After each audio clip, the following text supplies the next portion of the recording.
And who would have thought that what on the one hand may look like just an abstract ivory tower philosophical concept of being and existence and these kind of things would all of a sudden lead one to worship. Muchas veces también veo que los cristianos no nos damos cuenta y no estamos conscientes de la gran historia y del gran desarrollo del pensamiento teológico, filosófico que han habido durante 2000 años de historia cristiana, y creo que eso es algo que impacta mucho en la forma que nosotros vivimos el cristianismo y en la forma en que nosotros podemos aprender acerca del cristianismo. Así que quiero justamente preguntarte por esto y saber cómo ha cambiado tu vida al saber que tenemos acceso a esta rica historia de pensamiento cristiano, tanto teológico y filosófico. So I wasn't raised in Christianity, but I became a Christian as a teenager, but lost my faith when I was in university. So it was apologetics that brought me back.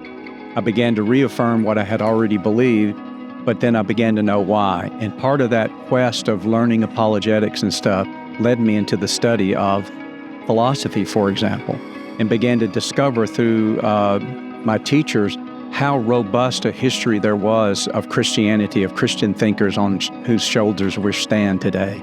And I remember very vividly one profound philosophical point that I had learned from reading and studying and hearing in class.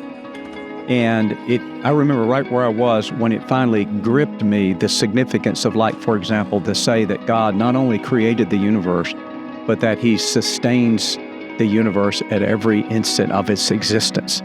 Because then I realized, wow, I've often heard people say you should be a good steward of your money, you should be a good steward of your time, a good steward of your talents. Am I being a good steward of my very being? And who would have thought that what on the one hand may look like just an abstract ivory tower philosophical concept of being and existence and these kind of things would all of a sudden lead one to worship. And I remember when Norm Geisler was teaching, and he was teaching about God being pure actuality using Thomas Aquinas' phrase. And he said, what do you do when you're in the presence of pure actuality? He said, you take off your shoes, because the ground on which you stand is holy. And all of a sudden, the abstracts of philosophy and the concrete reality of worship just blended right together.